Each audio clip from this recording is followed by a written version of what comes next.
What's up, everybody? Welcome to GoJo and Golic. Mike Golic Jr., Mike Golic Sr., Jesse Cofield back with us and better than ever, repping proudly for her dog Thor, which is awesome. Yes. Good boy Thor. Like good boy like Thor. that a lot. Yeah. Shout out to the good boy.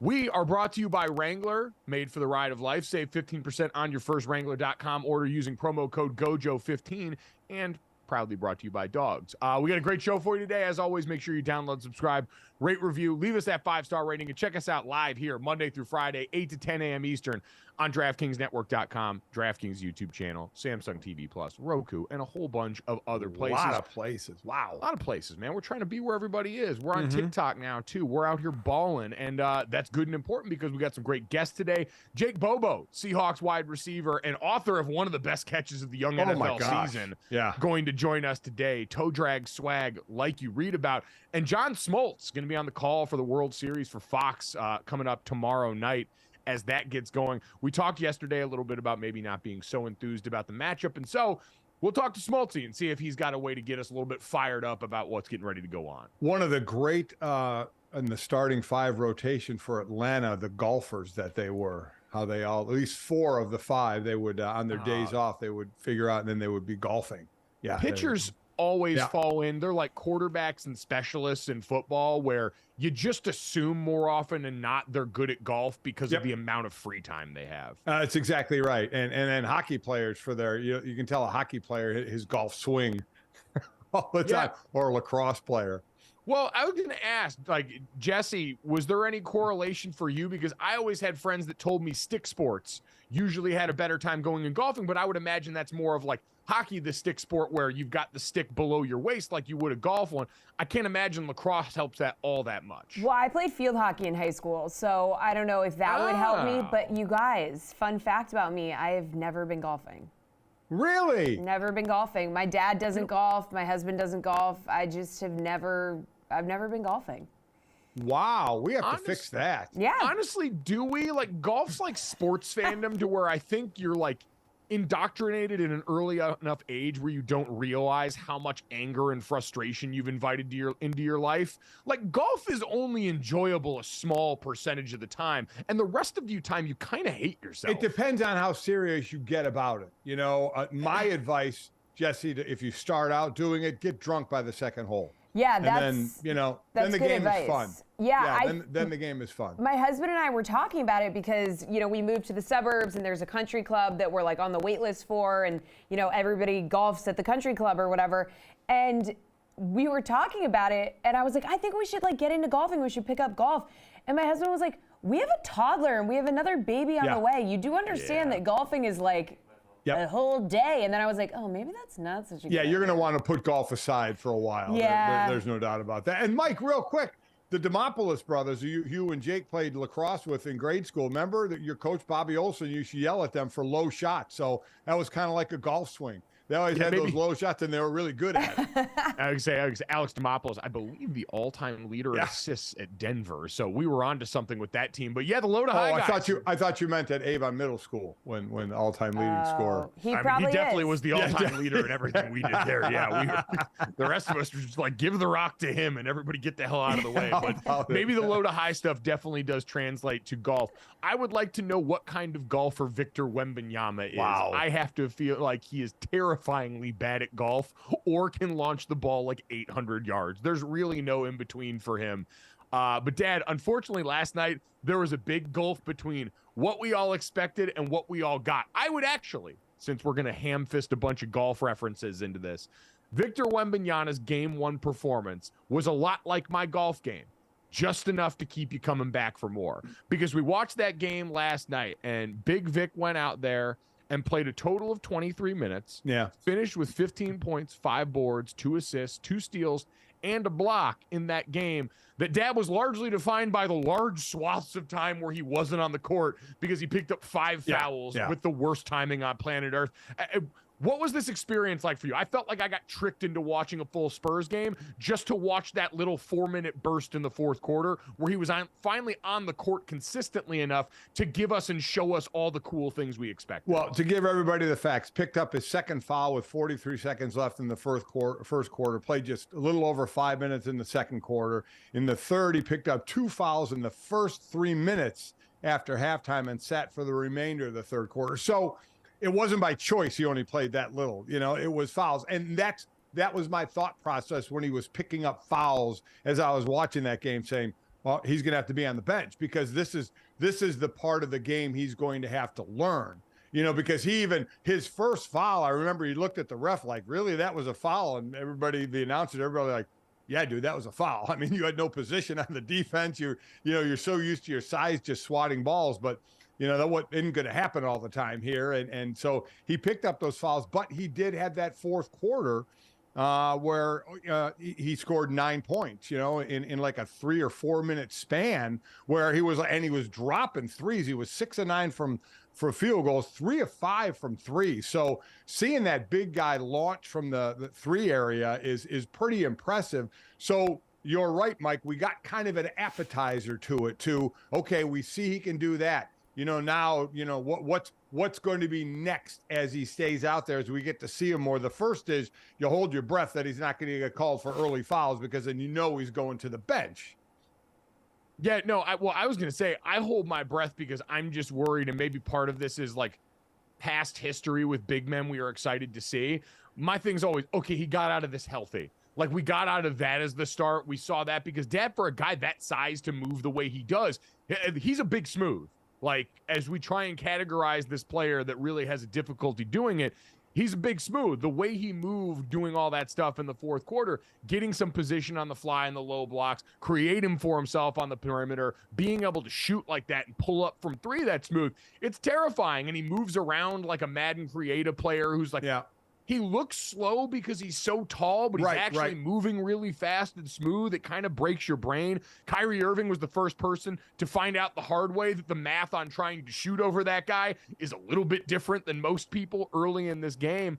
And so, yeah, I was more relieved than anything because I'm like, all right, just get through this game. We saw enough of the potential and the reason why everyone was excited about it. Unfortunately, we just didn't see it consistently enough through the game, like you said, because of those foul troubles. So it's going to be a process over the season, but I think we saw enough of the promise to go, okay, I get why everyone was excited. I get what everyone's looking forward to. Because we see the shot from the outside. He should be decent by the basket. Now we're waiting to see, should be grabbing rebounds. How is his passing? He had a couple assists last night, just 1 block, and I do think that's going to be what the rest of the players in the league are trying to figure out that you're playing against him. What's your range? For most people, you think when you can shoot over someone and not get blocked. With Victor, it's going to be a little different. And some people are going to learn the hard way, said, oh, my God, okay, his reach is ridiculous. He's like Gumby out here, and he's able to block it, standing 20 feet away from me. So I have to adjust. But, yeah, I mean, we're waiting to see the maturation, right? It was just game 1. As a matter of fact, as I talked to you about in the beginning of the show, all 5 top picks lost. in their games last night. So what a surprise. A bunch of players that went to bad teams all lost basketball games. Exactly right. And for those who may have forgotten, Brandon Miller went to Charlotte. They lost. Scoot Henderson went to Portland. They lost. And then the twins, Amon and Asur Thompson, they lost. And one went to Houston. Amon went to Houston. Asur went to Detroit. They lost. So, yeah, I mean, they're on a bunch of bad teams. But this was what we wanted to watch. And I wasn't expecting this triple-double. But what I was expecting is maybe not the least amount of time to be in foul trouble like that, but to see how he was going to play and say, okay, all right, he's got this part of it down. He's a smooth shooter. He's another big man away from the basket. So where do you think the other elements of his game can pick up? Yeah, I just more found myself mad when he was off the court because I was here for one thing. This was transactional. Yeah. This is game 1 of 82. Yeah. I'm not all that invested in the rest of the Spurs. No offense to those guys. Like, I want to make it abundantly clear. I hope all those young men accomplish their goals and dreams. I hope all of them have a great time, and I hope the Spurs have a great season so they can have fun. I wasn't there to watch any of them. I was not going to volunteer myself to watch Spurs basketball were it not for this young man in Victor Wembanyama. I even found myself doing the thing, and this was like a toddler reaction from me, but every time a non-Wemby would shoot, I was upset. You were mad? I was like, I want to watch one thing here. Let's just funnel the ball to the big guy and let him do the cool stuff right now so I can get my money's worth out of this TV experience. And instead what I get is Ryan Ruocco, God love him, who's on the call for this game, having to make chicken salad out of chicken you-know-what, talking about how engaged Wemby is on the bench for his teammates. Yeah, I love Ryan. He's doing the exact right thing, which is still trying to sell the biggest story, trying to go and show what a great teammate Big Vic is, but it was not the thing that I had tuned in to see in this game. Yeah, and oh, by the way, they lost. Luka Doncic just casually throws down another triple-double, 33, 13, and 10. Kyrie Irving has 22 in this one, and they get the win. San Antonio had the lead for a while in this one, but San Antonio, again, loses this one. Dallas gets the win, and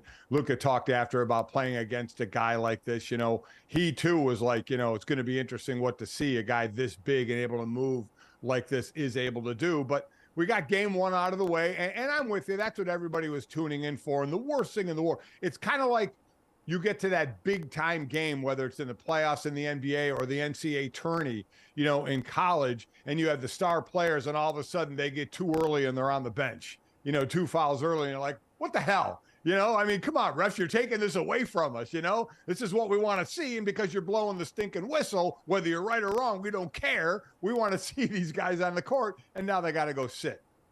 Yep. A lot of time sitting, which I have to imagine is tremendously difficult for a man of that size. He's got to go up and down a very long way here. For more on Victor Wembanyama, let's hear from the man himself post-game on his assessment of what went down. Lots of emotions, of course, but, you know, would have been perfect with a win. Felt surreal for a moment.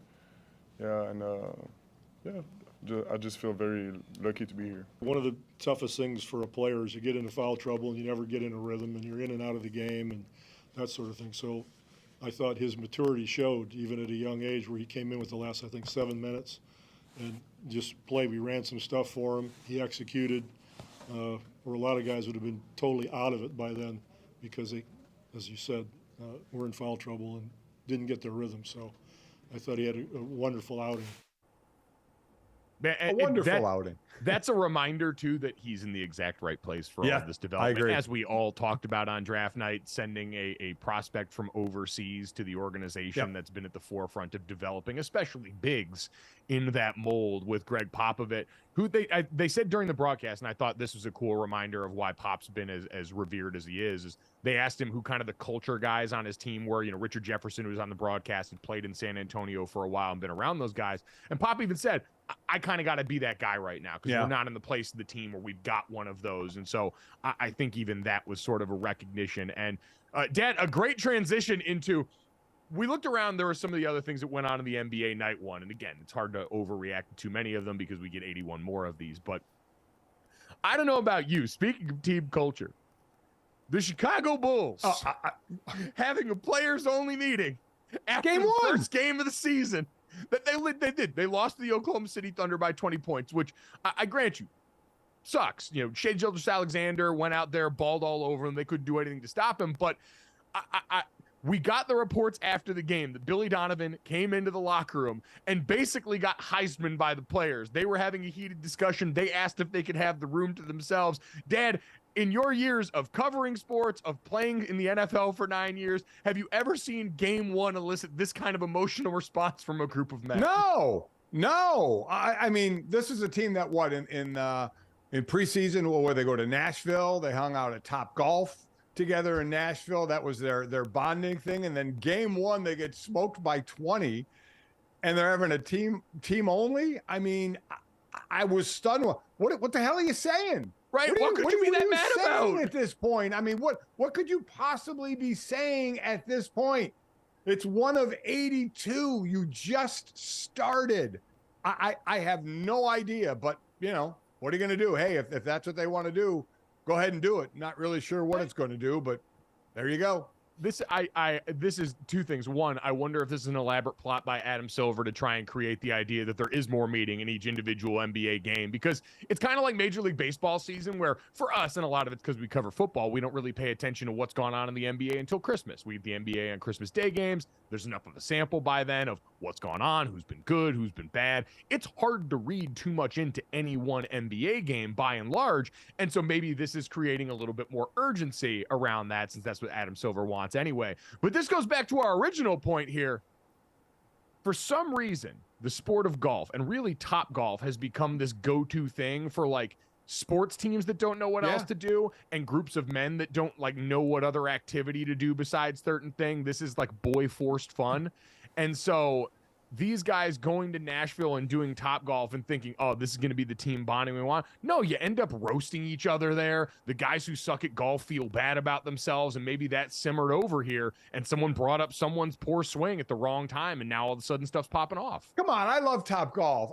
That's what you go there for. You go there to rip one another, right? To mock each other's swing. I do think it's a pretty good bonding place. I mean, listen, I love Top Golf. They got great food. Yeah. Obviously, it didn't work for the Bulls unless they want to take a trip back there. But yeah, we sit there and talk about, not to get too overhyped about game ones. But in all honesty, what a game in New York, right? Boston and the Knicks. I mean, Boston winning this, Knicks then have the lead. Kristaps Porziņģis coming in, putting down 30 in his debut. He set his franchise record for most points in a Celtics debut over Dominique Wilkins, who put up 25 in 1994. Between him and Tatum, man, Porziņģis looked phenomenal in that game. Knicks fans, shield your eyes. Oh, my gosh. How about it going back and just rubbing it right in their faces as there was, star after star at the Garden, as there normally is, to watch this game and watch Porziņģis just go off on his whole team. Yeah, no, we had that certainly lit up the scoreboard that first night. Fun game in the lead up to Big Vic's debut here.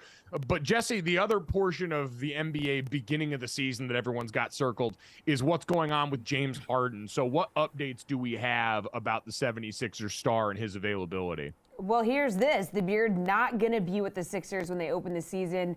First in Milwaukee, then when they face the Raptors on the road. So he returned to Philly on Tuesday night, right? Okay. Bags packed, ready to join the team on the road for Thursday, for today. And the 76ers then apparently asked him not to travel with the team. So he shows up, he's like, I got my knapsack, and they said, no, thank you. You're actually not coming with us, okay? And so everybody's talking about this. Former 76ers coach Doc Rivers appeared on the Dan Patrick Show Wednesday and said that James Harden basically not being selected for the All-Star game changed his approach to the team for the worse. Take a listen. If you can keep him in that and not want to chase numbers or wanting to score, the thirst of scoring, then you have a terrific player. Yeah, but what changed though, Doc? What changed? He was playing perfectly, I thought, for you guys. Yeah, he really was. I would say not making the All-Star team really bothered him.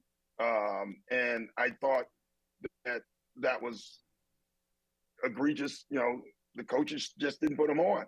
He would never say this, but in my gut, I thought it changed almost immediately. Remember about a game or two after that, he called me and said, hey, I want to start coming and playing with the second unit more. And I know exactly what that means. More shots. More shots. I want to go back to attacking and playing. And, we had our ups and downs from that point on. It's funny about our relationship. It was an honest one. I'll tell you that. It's probably why I'm doing TV right now. So, and with that yikes. level of honesty, Doc might stay doing TV. Yeah.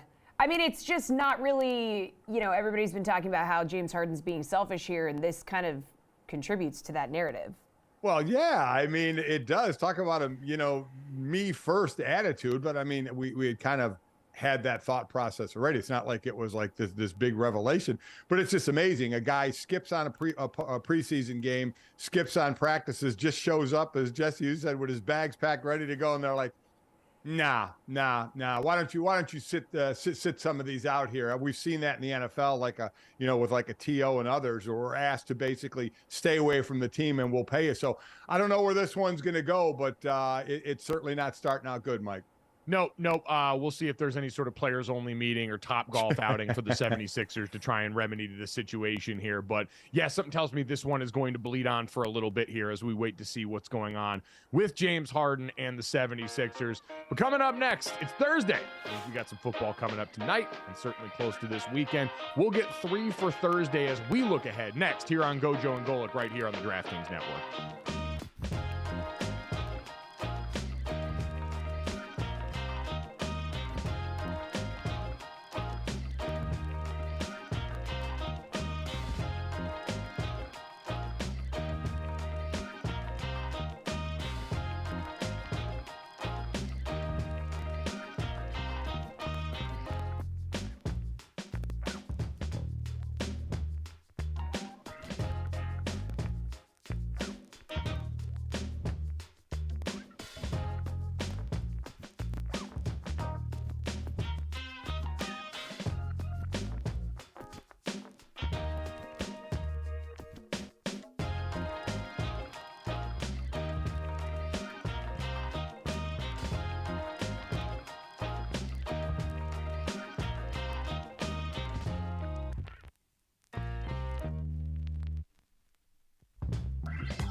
Welcome back to GoJo and Golic. It's time for 3 for Thursday. So we start our look at Week 8 in the NFL with some yes or no propositions for the Golic. So let's start with the Pittsburgh Steelers, fellas, who despite a 24-point differential are 4-2, just a half a game behind the first-place Ravens in the AFC North. Now, here's head coach Mike Tomlin ahead of this week's matchup versus the Jags. It's going to be intense on what it will take for the Steelers to be considered one of the top teams in the AFC. There's a lot that has our attention. There's a lot to be excited about, man. It's good to be in big games versus good people as we work to find the type of traction that's going to be required for us to be included in that discussion. We roll up our sleeves and go to work and carry that urgency and excitement and preparation so that it can be borne out in play. Okay, guys, so to kick off 3 for Thursday, yes or no, the Steelers will prove they are for real this week versus the 5-2 Jags. What do we think? So, Dad, this starts off, and I think the premise of this question would be, are the Jags now a measuring stick game? Would you consider the Jags in beating them, who, based on their record, based on what we expect for them inside that division in the AFC South, and at this point in the season, would you consider beating Jacksonville, who is a very good football team, but also a very flawed football team in certain ways, especially offensively, once you get past that opening drive script? Would that be enough for you in beating them? No, it wouldn't. Jacksonville is not, at this point, the team we thought they would be. Maybe we were expecting more than what we should right now. But for Pittsburgh, a team I was expecting, I think this is more the fact, did you expect Pittsburgh to be anywhere but fourth in the division this year? I didn't. I thought they would be behind Baltimore and Cleveland and Cincinnati. And I think most people had them fourth. You know, they're sitting here at 4-2. They've won the last 2 games. So to me, another win, putting 3 in a row together, that would, forgetting who the opponent is, you know, and beating the Ravens was huge. The Rams, you know, the Texans, you know, are playing. They lost to the Texans, but they beat the Raiders. And they did beat the Browns as well. So to me, it's more not the opponent, but Pittsburgh being consistent and winning 3 in a row, just having the 2 losses with the expectations that they were going to be the last in that division with an offense where the running game hasn't really gotten going. You have George Pickens, who, my God, is averaging almost 19 yards a catch as your leading receiver, which is cool. Your second leading receiver is a running back, your backup true running back to Najee Harris. And your defense, while at times plays well, statistically, they're awful. But this is, again, why you don't always look at stats out there, because I think they're playing better than their statistics are. So to me, it's more just a measuring stick of Pittsburgh being consistent now for 3 weeks in a row and trying to get 3 wins in a row. Yeah, I would say, and to your point about that, counting stats, not really in favor of the Steelers right now, Dad, but our friend Aaron Schatz over at FTN and the Almanac that he does going into the season, they've got their DVOA metric, which is a much more advanced efficiency metric that adjusts for opponent. The Steelers are 8th in defensive DVOA. So that recognizes that, hey, in most situations, they've actually been a lot better than people would think looking at a lot of the counting stats for them. I would still lean Jacksonville in this game, Dad. When you look at Pittsburgh, they've got a negative point differential on the year, and they're second in the NFL in turnover differential. And I think if we learned anything last year from teams like the New York Giants or teams like the Minnesota Vikings, you got to kind of look at how somebody has managed to win. Like, yes, inside the AFC North, always going to be hell in the cell. For whatever reason, when you play the Pittsburgh Steelers and it's a division game, it's going to devolve into a rock fight, and that's advantage them, especially now with Deontay Johnson back healthy. Fascinated to see how this is going to continue to look, but I would still lean Jacksonville's way in this game. That's also a defense that has quietly been, I think, better than most people think of when they think of Trevor Lawrence and an offensive-led team. That group's been led by the defense. So I would go no on this one. I think the Jags actually get the win in that game. I agree. I go no, and I forgot Johnson back too. That obviously is big for the Steelers. I do get that, but I'm still with you. I go no, and I go Jacksonville. All right, Dad, let's go yes or no here. The Patriots will get back into the AFC East race with a win over the Miami Dolphins this weekend. And I'm just going to say right out front, probably no. Now, the biggest factor in this is Tyreek Hill practice on Wednesday with a hip injury. Dad, he has not missed a game since he came over to the Dolphins in that trade in 2022. How do you feel about this one? New England coming off probably their biggest performance of the season. Oh, without a doubt, their biggest performance. And Miami playing another top team, and a lot of people saying, okay, this is why we say you've only beaten, lesser teams, and you go against a better team and you get beat, as I was, there and calling that Philadelphia-Miami game, and Philadelphia did dominate that game. You have Hill nicked up. You have Mostert, the running back, nicked up. We keep talking about the speed, and they still make you hold your breath every play because of the ability to be a home run hit, whether it's a hitch or whether it's a go ball. It doesn't matter. They can go all the way here. Mike, I just don't think that New England can do enough here. I get it, coming off their best performance, understood. It was a great performance by them. beating the Bills. Maybe we look more at the Bills at this than the Patriots. But there's no way that they can score with Miami if Miami can score. Now, remember, Miami's offense was held to 10 points against that Philadelphia defense because Miami got a pick 6 as well. So if Miami can get back to their scoring ways, New England can't match that. So it's, again, going to fall on that New England defense to do what Philadelphia did in slowing down that Miami offense and keeping them out of the end zone. Yeah, I think from here on out, until the Dolphins' offensive line is consistently healthy, we are now going to be focused on that area and how you can affect Tua in this passing game with that. Because even if Tyreek Hill's out, there's still a lot of weapons there. Now, you're starting to get a little bit dangerously close. Devon Achane, who's already been out, one of your home run hitters in the backfield. Jalen Waddle's more than capable of sliding into that one role, I believe.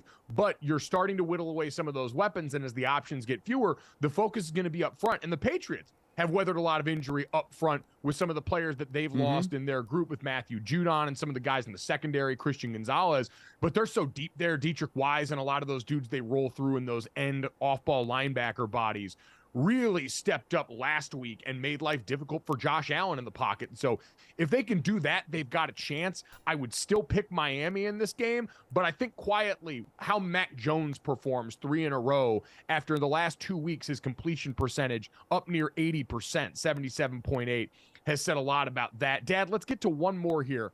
3 for Thursday, yes or no? After a bye week to prepare, the Bengals are going to hand the Brock Purdy list, potentially 49ers, their 3rd straight loss. Brock Purdy entered the concussion protocol yesterday, delayed onset after a hit people think he might have taken on a quarterback sneak late in that game.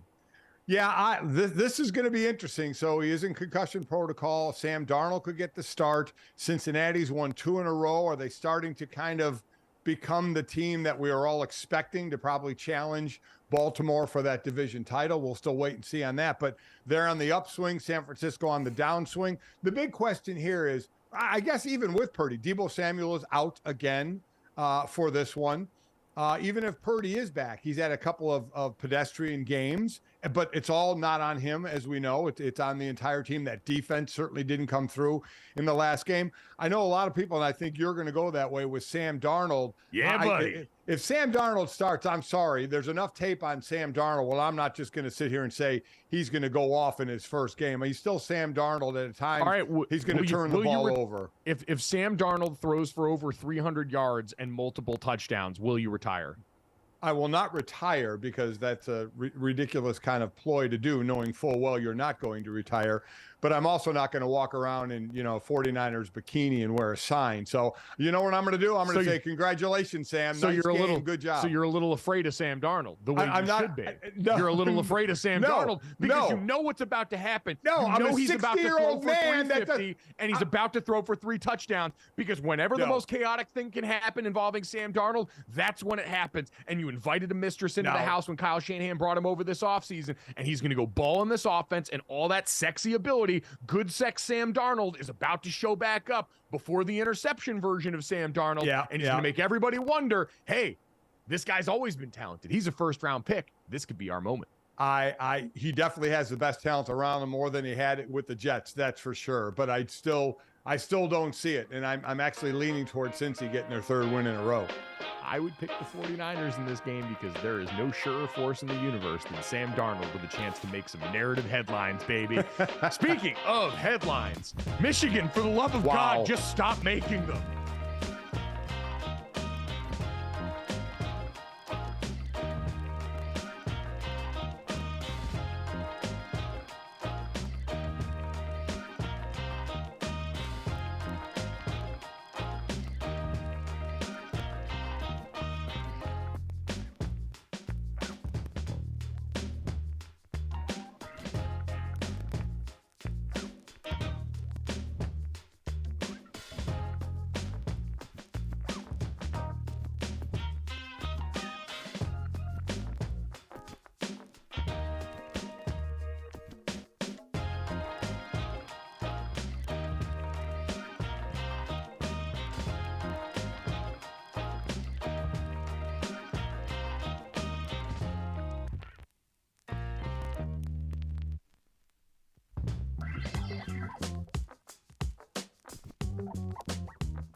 Welcome back to GoJo and Golic. Just when you thought the Michigan cheating scandal could not get more scandalous or have more twists, here we are.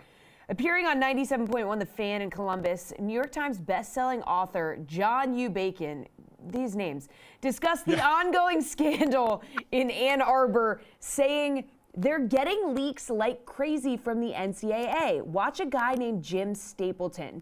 Stapleton is a Michigan alum who blackballed Harbaugh when he was interviewing with the Minnesota Vikings because he, Stapleton, was on the board for the Minnesota Vikings.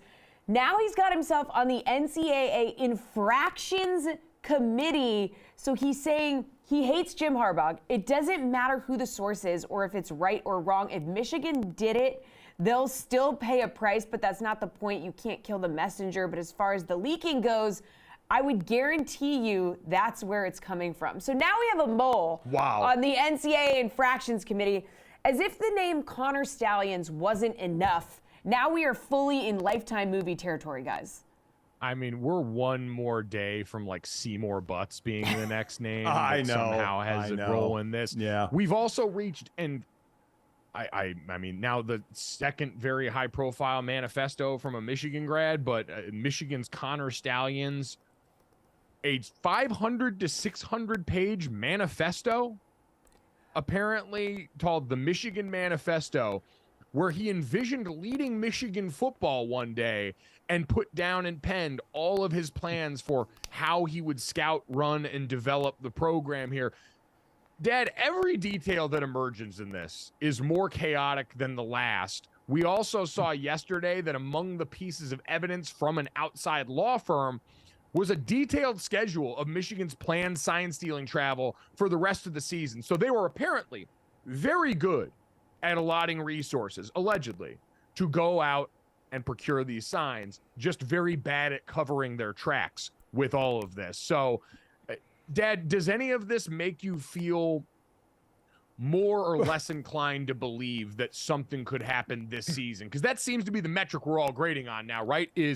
Will any detail come out that would expedite this process enough, either from the Big Ten side, who can certainly investigate this and do things of their own accord, from the NCAA side, or anywhere else that would actually get something to happen and affect this year's Michigan team? So if video comes out of this, obviously video is damning, but even if you get the video and then you're going to get Harbaugh, who's already said, I don't know nothing about it. Now, who knows if this is like the plausible deniability thing where the underlings handle it so he doesn't know what's going on, and is that happening?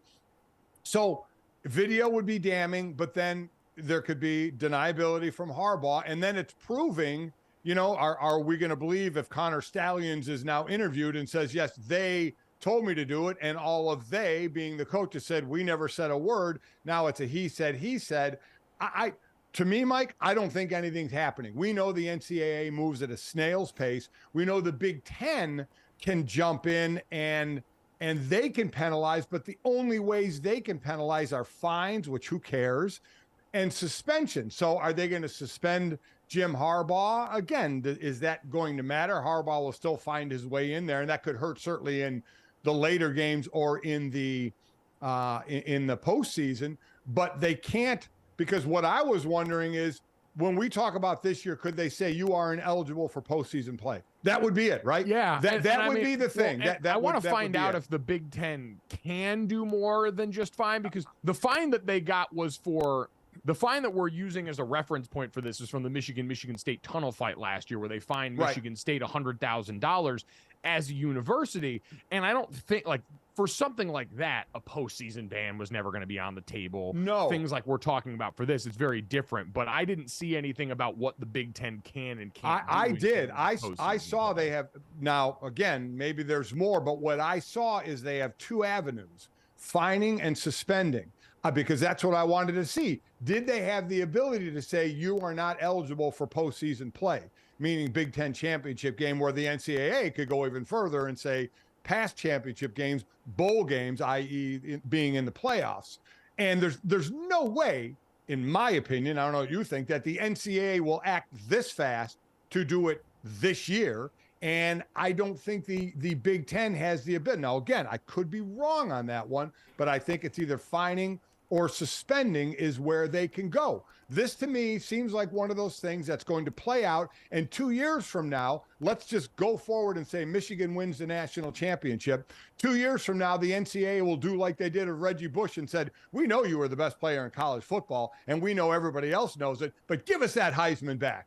You're not having that statue anymore. And that's what they would do 2 years from now, is they would say, Michigan, we knew you were the best team in the country. And there would be a lot of people that say, well, we know why they were, because they were stealing signs, but now you're not anymore. That's where it still comes down to all this minutia, Mike, which we love to talk about, mainly because of the names involved. But as people are listening to this, are they getting to the blah, blah, blah? We don't care about, what's going on with the duck's feet underwater. Just give us what's going to happen. Because for those that want to see bad things happen to Michigan and Jim Harbaugh, that's what they want to see. I don't care how it gets there. Just show us you're going to do something bad against Michigan. And I don't think that's going to happen this year. I don't think the detractors care nearly as much about that as they do about undermining Michigan's credibility as a good team. Like, now you've got people going back and poring over tape and the results against specific opponents and who they scouted and didn't scout. Because, again, we're talking about a pretty expansive process here. I saw Nicole Arbach tweet an article from a quote from the Washington Post article. In total, the people said Michigan's sign-stealing operation was expected to spend more than $15,000 this season, sending scouts to more than 40 games played by 10 opponents. So pretty expansive and a lot of people affected. And I think, Dad, for most of Michigan's detractors, this is just being used to say, oh, they're not actually that good. And, oh, this is why they're good. Because if I'm somewhat upset about this, and I've said I've struggled to find myself truly bothered by this, maybe because in the grand scheme of college football, we've seen actual awful things done by universities and the people involved, that this, especially because I know how difficult it is to still affect outcomes, even if you know all of this stuff or think you know all this stuff on the field, is I've struggled to get all that upset about this, even now. But I recognize punishment is likely coming, and deservedly, because you got caught. I said the other day, it's like when I got caught for my minor intoxication. I wasn't technically doing anything that other people weren't doing, drinking underage, but I got caught, and it's against the rules technically, and so you pay the price on that. But, Dad, I think for the people that are upset about this, there is some solace for any fan who's usually hating. You want to just find out, oh, that's why they're better than us. It's not because they have better players or because their school's inherently cooler or their coach is that much better than ours. People now have their hook in saying, well, you're seeing signs, and so you can undermine their credibility if you're one of their rivals or detractors. Yeah, that's exactly right. And Michigan, you know what? They don't care. And I doubt they're going to care, right? Yeah. And as Eli Drinkwitz, the coach of Missouri, told us, he said, if there's no advantage to it, why do people try and do it? Right. And why did they send 40 scouts to 10 different games or whatever? And we heard Deion Sanders say, okay, you could mail him a game plan, but you still have to execute. And he's right. But you definitely have an advantage if you know the sign. So I still think the bottom line of this, Mike, is nothing will happen this year outside of, whatever you do is tainted. Great, you won this, it's tainted. And on Michigan's side, they're not going to care. They're going to scream, we didn't know anything about it, whether they did or they didn't. But I'll be interested where in a year or two down the road, when they finally come back with some violations, what exactly might happen to Michigan. It makes me think of Bill Self's Kansas basketball team, that in the midst of an NCAA probe was firing money cannons on opening night, Midnight Madness, and then won a national, and then went out there and won again in the face of all of this. So we don't have to look back that far to see what a team embroiled in what, at the time, that college basketball probe was supposed to be the biggest thing in the world, and we watched the team tap dance all over it. So I look at this and say, Michigan really just got to put their head down and keep winning football games. That's about their only recourse right now, because it does heighten the fact that this is a championship or bust season in a lot of ways. J.J. McCarthy in his final season on campus. A lot of your best players have built up to this moment. Really got to go out there and get the ring this year, because if not, it's going to get messier and it's going to get harder going forward if you're the Michigan Wolverines after 500 pages. Good God. That's a lot.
So before we take a gander ahead at the actual college football this weekend, two important points of parliamentary procedure for this Michigan sign stealing stuff. So we had reached the point where Connor the Stallions, apparently the architect of this entire mastermind sign stealing agenda for Michigan, the former Marine, had written a manifesto, 500 to 600 pages, penned down of his plans to one day lead the Michigan football program. Yeah. Wow. Which it sounds like he wants to be the coach, which if I'm Jim Harbaugh, I'm kind of like, yeah. I'm starting to look over my shoulder a little bit here, right? Like, we've heard about coaches having a binder ready when they go in for their meetings, but if I'm a prospective employer and you hand me 500 to 600 pages and then call it a manifesto, and Jesse was the one that pointed this out, to be a manifesto, I think you technically have to be like published or public. And we looked it up. A manifesto is a public declaration of policy and aims, especially one issued before an election by a political party or a candidate. And so really, Jesse, you pointed out, this is just a diary now. It's a very sad handwritten book. It is a diary. It is a diary, and we will refer to it as Connor Stallion's diary moving forward. I was going to say, let's not give him the satisfaction of calling it the Michigan Manifesto, right? It's this guy's diary. Yep. I love that. This is Connor the Stallion's diary, henceforth on this show. The other thing that's interesting about this, and Dad, I think because I spend so much time in college football, you've covered and called games recently and covered the sport for a long time. When you're in it, this stuff is uniquely college football because, again, as we've talked to and heard from all these coaches, high school, they don't have to worry about this. NFL, they don't have to worry about this because of huddling and because the units put in the heads, the communication from coach to player, all that stuff. College football just leaves itself open to this because we can't help but be the dumbest sport possible whenever given the opportunity. And I had someone who covers the NFL more often than not text me yesterday, and they were like, so coaches all admit to stealing signs and trying to do this off the TV copy. So is Michigan essentially getting in trouble for trying too hard at this? And that's essentially what it seems like, right? Is they're getting in trouble because they were too organized with this and a little bit too exact in the way they went about it instead of doing it the old-fashioned way and just looking over and trying to do it the way everybody else did. They tried to be too good at the thing that everybody admits that they do. Listen, it's just about getting caught. You talked about your underage drinking. A lot of kids are doing it. You got caught. We go on the highways every single day. 80% of the people are speeding, but those that get a ticket are the ones that got caught.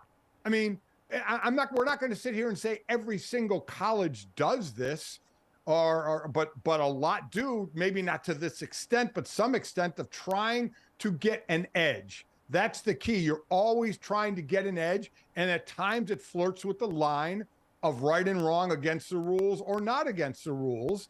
And if you don't get, it's like holding. It's like a penalty on the field. If they didn't call it, it didn't happen, even though we see holding right there. We saw it. That dude was holding. but it didn't get called. So you know what? It didn't happen. So that's where we are right now. I don't care how cute you got or whatever, however you tried to pull it off, you got caught. Bottom line. And if you get caught, just like you said with your underage drinking, you pay the price, whether it's legally or getting up at 5 in the morning and running stadium steps and puking, for 2 weeks. Whatever it is, you have to pay the consequences for it, even though you can sit there and scream, everybody else was doing it. It doesn't matter. You're the one that got nailed. Guys, this is just like the college admissions scandal, Operation Varsity Blues, like where they were paying a consultant to get their kids into these schools, paying all this money. Right. Just make the $3 million donation to the school. Right. People have been doing it forever. People do it all the time. It works. It's how they get into school. And then it's like, you just tried too hard. You hired a consultant. Just do it the old-fashioned way. Yep. Jesse, that is the perfect synopsis. Left a paper trail.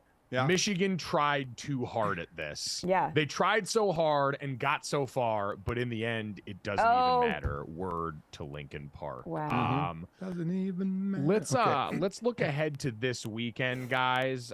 Jesse, we got a hell of a slate coming up this weekend in college football. Yeah, 5 games this week with the top 25 team taking on a 5-win unranked squad, which is interesting because in the world of college football, we did see 2 top 25 teams fall last week. So then number 10 UNC fell to Virginia. Number 24 Iowa dropped a 12-10 decision to Minnesota.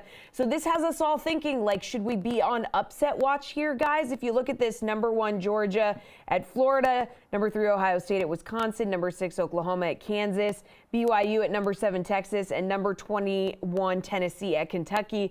So guys, who should be on upset watch this week? We're concerned. We saw it happen twice last week. To me, it's only Tennessee at Kentucky, Mike, as I look at this. Sure. Georgia, I don't see having a problem with Florida. Ohio State over Wisconsin, Oklahoma. At Kansas, they had a bad loss. And I don't see BYU doing it to Texas, even with a backup quarterback. So I could see Kentucky taking out Tennessee. That would really be the only one that I look at and see.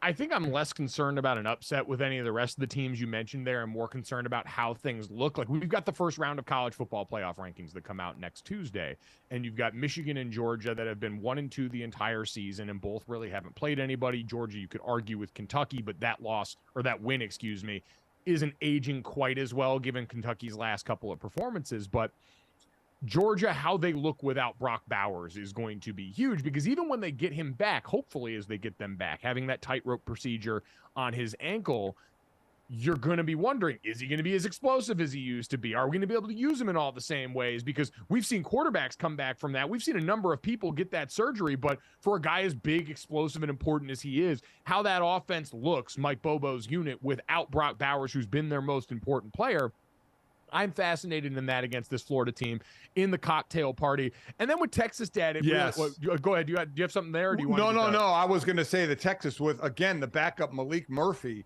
going to be quite, what a good size dude. 6'5", about 240. He is a hoss.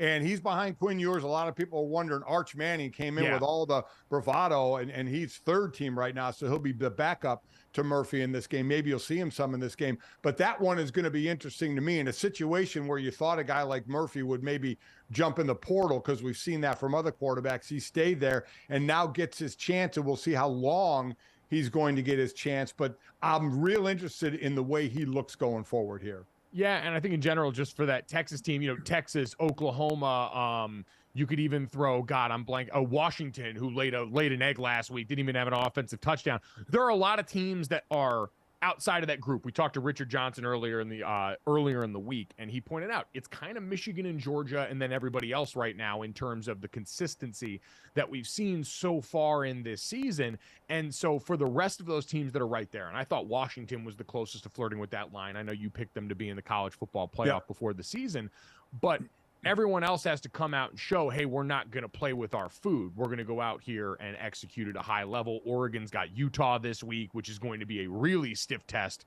based on the Utah team that we saw take down USC. And so I think there's a lot of people, as you're getting ready, because I don't want to boil down the whole sport to the college football playoff. But, Dad, in the last year of the 14 playoff, with as many competitive teams as we've seen, that jockeying for position with the third and fourth spot is going to be huge. And a lot of these teams are going to have marquee wins. You could argue Ohio State and Florida State probably have the best wins right now in terms of volume of quality opponents played. We know Washington got a huge win in front of a lot of eyes against Oregon just a couple of weeks ago, and on down the list. And so how you present that final argument going into the first rating is going to tell us a lot about what this committee does end up valuing. It does, but at the end of the day, you look at the end of the season, you're probably going to get 2 rematches, right? You're probably going to get Washington and Oregon again. You're probably going to get Texas, Oklahoma again. So that will obviously throw a little monkey wrench into what's going on from the beginning of these rankings. Let me ask you right now, and the game's not for a while yet. Ohio State, Michigan. If you're Ohio State, and I don't mean right now, the week of Ohio State, Michigan, you change every signal, do you not? Yes, you should have anyway. I mean, but even now, yes. In case they're out still, trying to get away with it now, that week, right? You change every signal you have going into that week, do you not? Oh, absolutely. And Ohio State's done this before. Like, remember, they were the team, I believe, that was playing Clemson when everyone thought Brent Venables was on the sideline hawking signs, and they sugar huddled and they changed their signs, which is what everyone should be doing. Which is, again, why I never got too upset about this situation, because part of this takes 2 to tango. And if you're not changing your signs when you've got this assumption of what's going on, that's on you, brother.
Welcome back to GoJo and Golic. Mike Golic Jr., Mike Golic Sr., and Jesse Cofield here. We're hoping to talk to Fox Sports baseball analyst John Smoltz as he gets set for the Call of the World Series that'll get started tomorrow night, Dad, between the Rangers and the Diamondbacks. And I'm going to try to have a better attitude about this series than I had yesterday. I felt a little badly about that. I understand that these people are all going out and doing their absolute best, and they can't be helped that they just lost to the one against the two more inherently interesting teams. Yeah. One, because the Astros have been seen as this sign-stealing, nefarious bunch, and then the other side, and the Phillies, who seemed fun and drunk and blue collar and all those things that we had associated with them. It's not their fault that they're inherently less interesting off the field, and that I'm inherently less interested in baseball on the field than some of its core fans. So I'm going to try and have a better attitude about this. I know you've actually been excited about this series, so I'm sure you're going to be already ready for whatever Smoltz has for us. I am, because a championship in any sport, to me, I mean, this is it's what you work for. It's the culmination. It's what when in our sport all zeros hit, or when the last out is made, or whatever the game is, man. When you have spent that entire year going for that goal, and you hit it, I just can't imagine the euphoric feeling that it would have been. I mean, you guys, the closest in our family is you and Jake, playing in the national championship game to kind of close that deal out. I just love it. And people always say, man, but if you're on the losing end of that, how bad it is. Well, you know what? You never find out unless you're in it, so you got to take the chance of losing by being there to take the chance of winning. So I just get excited for it. I get it. From the standpoint of people wanted, if you want Houston in there to hate them, and you want Philly in there because to love them and to drink along with them and play some kind of drinking game while the game's going on, and just so many more storylines and stars and guys to talk about. And this isn't a TV ratings thing either. Like, I don't care what the ratings are. I'm not a TV executive, and I'm not at the helm of negotiating a CBA for any of these leagues. That stuff does not matter to me. I just want to feel something. I want to feel a little bit alive, and those things made me feel something in a way that was easy and accessible and understandable. So hopefully we'll get to talk to Smoltz here. We'll see coming up here in a couple of minutes. But Dad, heading into this weekend in the NFL, we've started to hit the meat grinder portion of the season. We have right now, because we're looking up in a lot of these games, and so much of it, especially and gamblers have always been in tune with this uniquely, but so much of this is just about who's available and at the right time at this portion of the NFL season. Some of the better teams, if they've got to rest a guy right now. See, Tyreek Hill in the hip injury, right? We don't know if Tyreek Hill is going to be available or not this season. He's been criminally available, always available for the Miami Dolphins since he got over there. The guy does not miss games since he's put on a Dolphins uniform.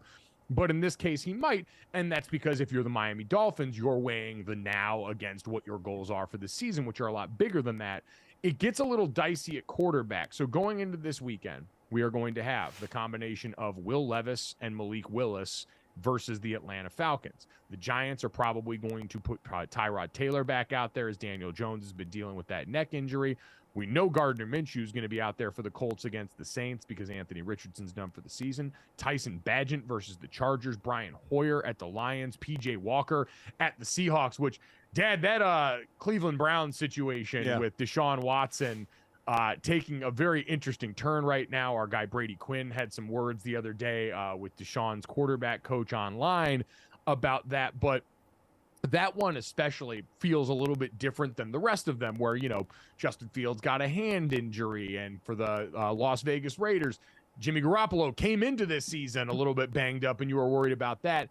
The Browns one with Deshaun Watson, they're trying to protect, and Kevin Stefanski is still referred to him as their franchise quarterback, but we're venturing further and further into the territory where it's like, all right, even if you believe, and I have no reason not to, that Deshaun Watson is actually hurt. You talked about the difficulty playing with a rotator cuff injury as a defensive lineman, let alone a quarterback. But the way they've continued to handle it, putting him out there for a little bit last week, he gets tested for the concussion protocol in the middle of the game, passes, but then they don't put him back into it. It's all become very strange, and it's going to invite, I think, a unique brand of criticism because of who Deshaun Watson has been off the field. So basically, they're going to lay this one around the shoulder and say, while structurally nothing more happened to the rotator cuff, there was some swell. They're saying there was some swelling in there. And again, a rotator cuff injury, and there is degrees of it, but this is usually a multi-week thing to go through. And as someone who knows about this with all the surgeries on the shoulders that I've had, but again, the difference being me being a defensive lineman and not really having any throwing motion and trying to throw a ball with a hurt rotator cuff. It has to be painful and difficult. to get all the juice you want on the ball. So you need that thing healed up. But we all know the circumstances here. The owners can't stand the Haslam, the owner in Cleveland, because they gave this guy a fully guaranteed deal, and they want it to be an outlier instead of a precedent. And they seem to have won that battle with the latest round of quarterbacks that have signed. For those that don't like Deshaun Watson for what's gone on off the field, I'm sure they're all in their glory saying, you know, this is karma coming back to hit you here. But even though the dude's still walking away with $236 million, right. But, you know, from a playing standpoint, a pride standpoint, if anybody cares about that, this guy was one of the more near the top tier of quarterbacks in Houston. And now he's in the bottom tier with the way he's playing and basically can't even stay on the field. And that's what they're hoping for. So this looks like right now it's blowing up in the Browns' face, which is a shame because they've done a nice job of building a team around the quarterback position. And they're doing it now in spite of. And then you lose Nick Chubb along the way as well. And that there's so much on this defense right now. And it's basically offense, don't screw it up by turning the ball over. You know, just try and be efficient in what you're doing, put some points on the board, and us as a defense will try and take care of the rest. And believe me, that's something else that I know about through my career, for my years in Philadelphia. But it's hard to do. It's hard to go far if you don't have a competent offense. And right now, theirs is an offense that you just can't trust. It really isn't. And they're still, right now, if the playoffs were to start today, they would be in as a wild card team. And that's kind of where they're going to be fighting for their lives for the rest of the season, because there's nothing that we've seen that gives you hope that even if Deshaun Watson came back, he would be a good enough quarterback to lift them over the top. But to our point, he's not getting Wally pipped here, Dad. Like in these situations, no. I don't think in any of them really, sans the Titans, where obviously drafting Will Levis where you did was part of a succession plan. And so he has the chance to actually go out here and take this job versus the Falcons defense. Ryan Tannehill dealing with an injury still. And so Ryan Tannehill understands as well or better than any quarterback in the NFL that when they're bringing him in right now, they're doing so to replace you when given the opportunity. But Tyrod Taylor and what he represents for Daniel Jones and the Giants, this one's a little bit more precarious because, Dad, every game he goes out there and continues to play well, which Tyrod Taylor has done, because Tyrod Taylor is a seasoned veteran who might not have the highest ceiling in the world, but is going to have you ready for most situations, right, and prepared for most situations and be able to go out there and execute, does highlight the growing concern among the Giants. Like, hey, this was a 2-year investment that they made in the Daniel Jones extension that they signed. And as we've gone out and seen, Saquon Barkley performed pretty well despite coming back and playing on that 1-year deal. And the rest of this group, even still behind a banged-up offensive line, the last couple of games look all right, is going to be a lot of eyes on Daniel Jones now and what the team thinks about him going into the future. Yeah, I guess to look at it in a kind of future, but not too far in the future, he's not going anywhere next year, right? Daniel Jones, he's going to be there, right? He's going to be there. Obviously, Anthony Richardson is going to be there after following his shoulder surgery. You look at the Raiders. I mean, that's going to be open for a new quarterback next year. And with the Browns, it's going to still be Deshaun Watson going forward. Tyson Bagent, who looks like he may get the start this week. I'm calling that game out there in your neck of the woods because Justin Fields still hasn't started or still hasn't practiced because of the dislocated thumb. And he's a guy that we don't know what's going on right now. I'm sure it would probably be leaning toward. And Bagent isn't winning the job at the end of the season if he were to play a lot and they're going to say he's the quarterback of the future. They would be picking a quarterback in the draft. But there's a couple of teams that wouldn't, like I mentioned. The Giants are not going to be, the Colts are not going to be. But I like what you're saying about Tyrod Taylor and leading an offense. I think Minshew can lead an offense pretty well as well. And for other guys, it's about, in Tennessee, there's no doubt Tannehill's days are numbered there. And so Will Levis and Malik Willis both are going to play in this game, according to Mike Vrabel. And it's good. We're going to see what Levis is going to do, because when Malik Willis got his chance, man, it was unfortunately horrific between holding onto the ball too long and not getting great blocking up front. So that's a real question mark position there. And still none of them even close to the most interesting backup quarterback situation going into the weekend, as we talked about before. with Sammy Dimes getting ready to make his debut potentially for the 49ers. I can't believe you guys don't see the writing on the wall in this situation. I truly don't. I mean, I know what you're saying. A guy comes in and splashes immediately, and everybody goes, whoa, look at this. What do we have going on here? We had a guy who's looked, normal the last 2 weeks after a great start. Now he's out, and another guy comes in and looks great. But in all honesty, it's why they got Sam Darnold, right? Is whenever you have a backup in, the whole job of a backup, because a backup is supposed to come in for a bit, right, and help. You hope they don't have to come in for the rest of the year, unlike the situation with the Colts where Minshew has got the rest of the year. You want to back up in for a few games. See Dak Prescott last year getting hurt in the first game. And Cooper Rush comes in and he goes four. But it's a little different when it's Cooper Rush versus a guy who is incredibly talented and a former first-round pick. Because, Dad, you know as well as I do the opportunities that are continually afforded to people that are drafted and come into the league in that way. Everyone's always looking for a reason to justify their pre-draft scouting report on one of those guys. And so all I'm saying is him going out there and having a kind of game like that or leading them to wins like that hits a little bit different than Cooper Rush doing. Sam Darnold's not getting that job. Cooper Rush, as I said, went 4-1. Sam Darnold's not getting that job. Brock Purdy has shown enough to where injured coming back, he's back in the starter. And what Kyle Shanahan will say is, well, we've got a hell of a backup if Sam Darnold comes in and plays well. My opinion, Brock Purdy is not in danger of losing that starting job. I do not think so by any stretch, because I think he's shown enough to be the starter, even though you're exactly right. Second overall pick to Mr. Irrelevant.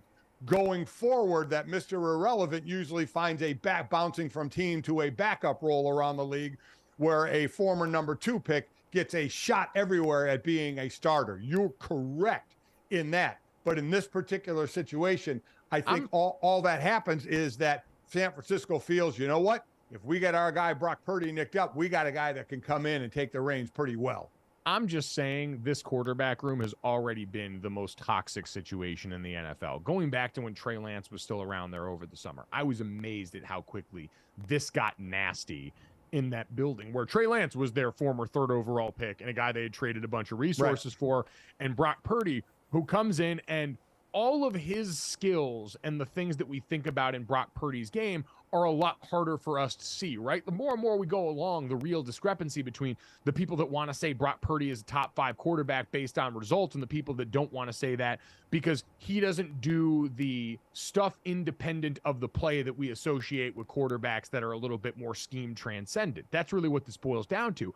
And Sam's got more of the latter. Sam's got more of the messy stuff. I mean, he's known, I know there's a lot of our friends that really enjoy watching Sam Darnold and still enjoy believing the possibility of good there. He's like a messy feet god. Nothing's ever totally pretty with him, but he's got the arm talent. He can make the plays when things break down. And all I'm saying is he plays well enough.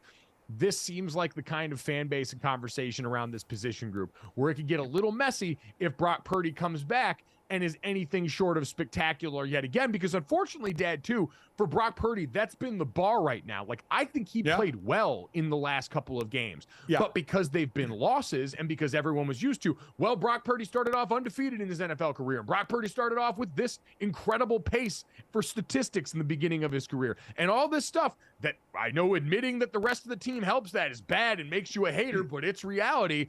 All of that has created this unrelenting, impossible standard for this guy to live up to that he has so far. And if he doesn't, and this guy's sitting in the background, I worry about what people are going to do. I'm not saying you're it's right. And I'm not saying it's root for it, but I'm saying it's the perfect toxic breeding ground for this You're stuff. right, because we are fickle as humans. And that's the internet discourse is just going to take over. It's going to make its way onto the talk shows. We're going to be talking about it. It's going to be amazing. We're going to create a quarterback controversy. So I think the only way that happens, even if Sam Darnold comes out and plays well, because Mike, you're right. I mean, 2 games ago against Cleveland, listen, he did not have a great game, but give a lot of credit to the Cleveland defense for that. He was 12 of 27, a touchdown, an interception, got sacked 3 times, hit a bunch of times. Against Minnesota, he certainly wasn't awful, just 9 incompletions, 272 yards, a touchdown. He did have those 2 bad fourth quarter interceptions. Those were on him. And that's the thing you look at when you start giving the other team another chance because you're turning the ball over. I think the only way this starts going south for Purdy is if Sam comes in and has one of those games, like you said, throws for over 300, a couple touchdowns, doesn't turn the ball over, looks really good. But then when Purdy's healthy, he comes back. Purdy will get the job back. But then if Purdy doesn't look good for another game or two, then it might start to get a little interesting because this is a Super Bowl caliber roster team that you don't want to screw up. And everybody thinks that it's Purdy. And I do as well. I don't think Sam Darnold is going to be a threat to this, but that's the scenario I see. If Sam comes in and plays unbelievably well, Brock gets to handle again and is mediocre at best for a couple of games, you might start get some eyebrow raising going on. So to Jesse's point here, we are members of the media. We want to acknowledge that, while we're not making decisions for any team, our voices play a role in here. And so I will just come out and say that I believe Brock Purdy is going to be the quarterback for the rest of the season of the 49ers. I am not going to be party to creating this mess. If the mess shows up, I will respond and react to it. I will probably like a few tweets associated with it, but I will not be party to creating this mess on here. Dad and Jesse, I don't know if you guys would like to sign the pledge that we are not going to try and tear down Brock Purdy. This is a young man who came into the league as a borderline undrafted guy, which makes him near and dear to my heart. And he's a guy who has found success through that. He has played winning football for this team. He has been the best quarterback that we have seen under Kyle Shanahan's tutelage in the 49ers uniform. I think we can comfortably say he's been better at the helm of this offense than anything we saw at the heights of Jimmy Garoppolo, despite his win-loss record and what people wanted to take from that. So will you guys sign the pledge that we are not going to go out of our way to make this ugly for Brock Purdy because we want to see that young man succeed? Wow, that was a long pause, Jesse. That was a long pause. I don't know. I kind of like the story of, Sam Darnold going from the Jets to the Panthers. He's been overlooked. He has moments of greatness. Look, I like Darnold, and I don't know. I like Brock Purdy. You're right. I'll sign it. Listen, I think my words have already said that Brock Purdy is going to be the guy. He's going to be the starter. Sam Darnold, like I said, in the backup role, keep your team's head above water while you get the chance. But too much of Sam, and the Sam Darnold fans are going to say, it's a look at the talent that he has now in San Francisco, and that's what it's about, as opposed to what he had with the Jets. And I never wish bad on anybody, but I just think, listen, from what I saw of Sam Darnold at USC, I saw in the NFL, at times he looks good, and then at times he turns the ball over. 61 touchdowns and 55 interceptions. All right. I mean, to me, I think that Sam, over the long haul, here and there to come in and fill in a game, I think he can do great. But if he gets the reins somewhere, I just think eventually you see Sam Darnold. But this isn't somewhere. This is Kyle Shanahan's offense. And Kyle Shanahan's offense is the most quarterback-solvent offense in the NFL so far. Well, two touchdowns and 3 interceptions in the last 2 games for Brock Purdy. Well, yeah, I understand that. But, again, guys have been out.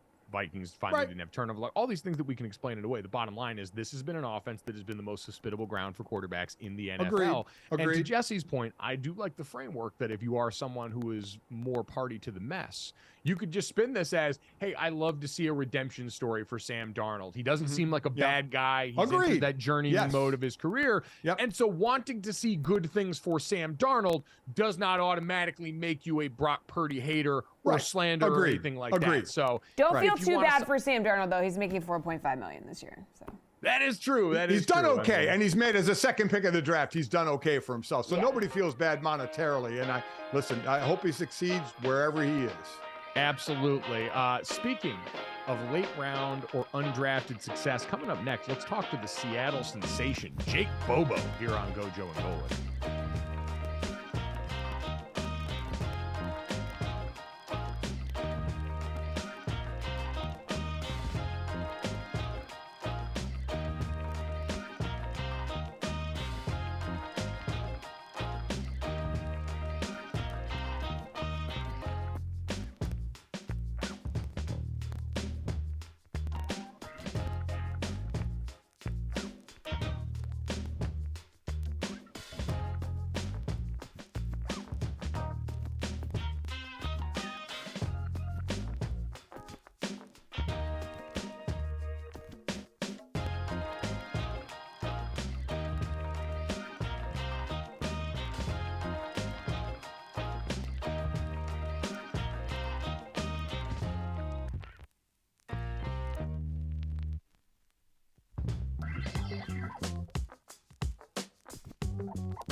Welcome back to GoJo and Golic. Rookie wide receiver Jake Bobo is having himself a year with the Seahawks after signing with Seattle as an undrafted free agent in 2023.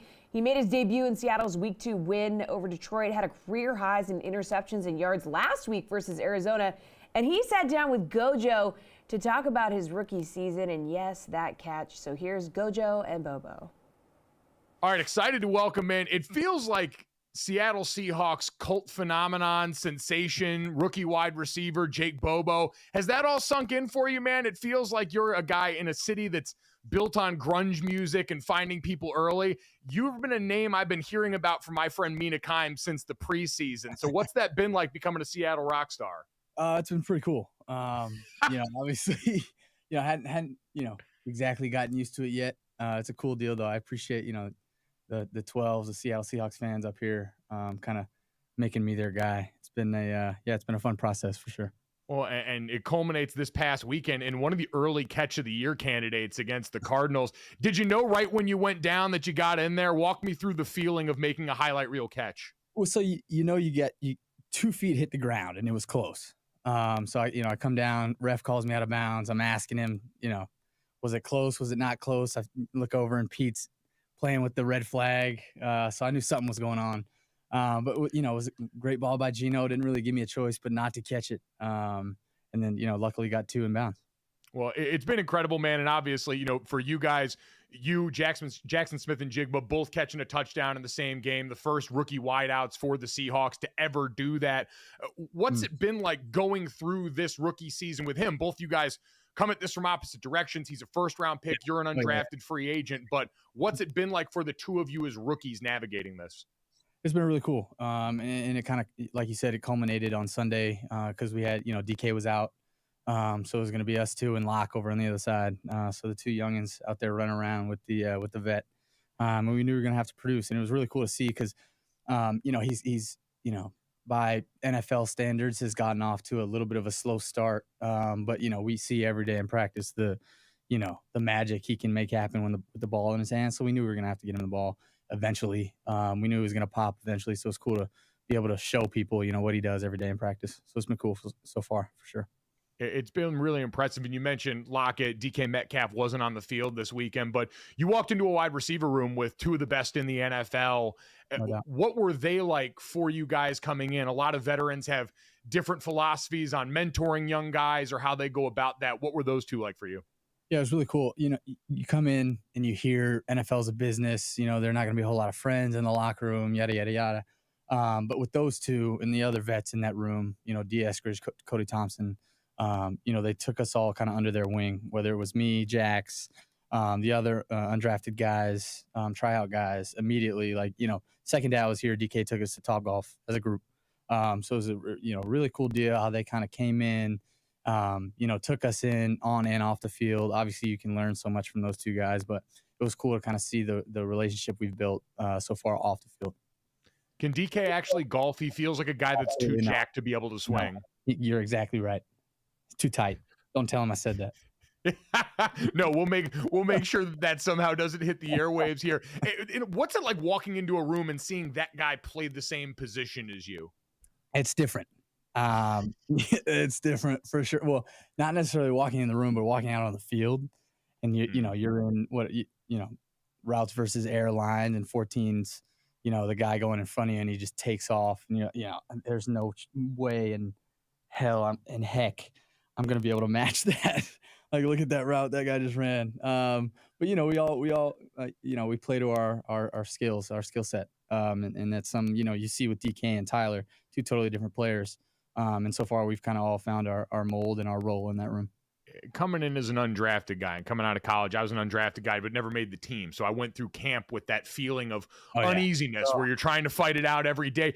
Yeah. Now that you've made the team and you've been around here a little bit, has any of that subsided? Do you feel any more comfortable or secure right now? No. And I wish every day, I wish that I did. Dude, it is the worst because I don't know why. Maybe it's going through 3 months of being the guy you were just talking about. That's, it's kind of ingrained in your mind. Like every week, for some reason, I'm telling myself, dude, you got to go out and produce on Wednesday, Thursday, Friday in order to make the team the next week, which is a good mindset to have. It's kind of exhausting. But I guess that's kind of just who I am, and we'll roll with it. Can you take people inside that feeling you described in the offseason program, going through training camp, seeing, like you said, the other guys in this receiver room, they take a guy in the first round there, the mindset that you approached every day with?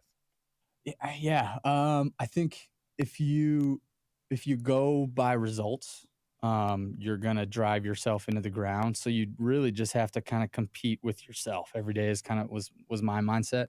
Just be better than I was yesterday, whether it was, I'm getting 2 reps.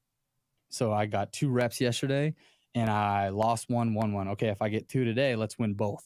If I get 1 today, let's go 100%. So it's just, being able to, cause you can't look at it as I'm trying to climb the ladder. Cause that's the top of the ladder is 3 months down the road. So there's really, there's nothing you can do to kind of quantify that right now.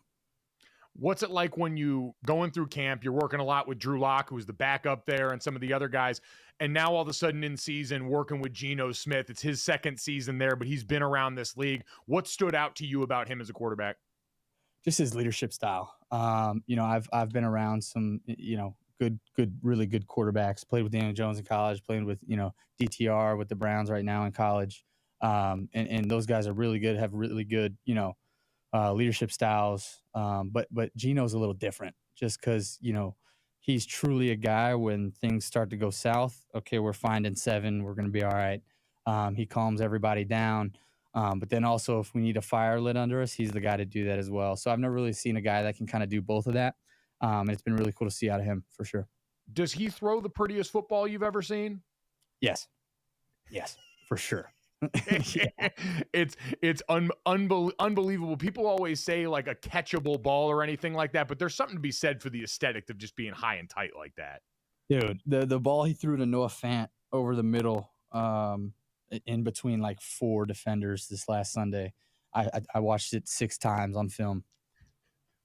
Freak show play, absolute freak show play. Wait, listen, I know you got a big day, but I want to get you out here on this because I realize going into this, you're a Northeast guy. You're from Massachusetts originally. Yeah. I'm from Connecticut, and you've kind of been all over the place through your football journey. You head down to Duke first, so you're going down south a little bit. You head out and finish up at UCLA, and now you're in the Pacific Northwest. So you're about as far from home as humanly possible. So I want to know, what's the thing that you miss most about the Northeast, and what's the thing that you've learned to like most about the Pacific Northwest? Okay. I miss the seasons of the Northeast. When you get the leaves and growing up, football season was beautiful and you can kind of smell it. You know what I mean? Yeah. But up here, when I came in the summer and everybody's like, dude, it's going to rain all the time. It's going to be terrible. It did not rain one time from June to the end of August, and it was unreal. Everything was green, 75 and sunny every day.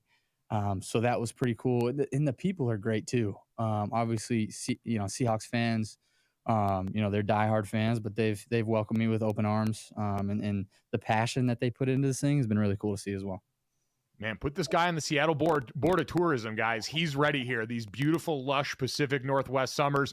Jake, we appreciate the time, man. Best of luck the rest of the season. It's been fun watching you get after it, and hopefully we'll get to talk to you again soon after more highlight reel catches. Awesome. Thanks for having me on, guys. Dad, I say this so lovingly. This is a guy that ran a 4.9940 at UCLA's pro day. Is that unreal? This draft process here, and just getting to talk to him there. He's the closest thing we have to that guy that lived down the hall from you in your dorm playing in the NFL. Just a wildly normal, good dude. 6'4", though. I mean, what a good size, for a wide receiver and a kill it on bookstore basketball. Exactly right. First 4 games, he had 4 total targets. The last 2 games, he had 7 targets and averaging anywhere from 15 to 21 yards a catch. So good to see, especially in that receiver room. How about, take a picture next to Metcalf, right? That's ridiculous. But you've got every body type in that room. Do. From him, bigger normal guy, DK Metcalf, bigger everything guy, Tyler Lockett, very small guy there. And then in the middle of that is Jackson Smith and Jigba. Variety, the spice of life and the flavor of the Seahawks wideout room.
Welcome back to GoJo and Golic. It's Thursday, and you know what that means. Kick off your NFL weekend with Thursday Night Football on Prime. It is on. Bucks at Bills.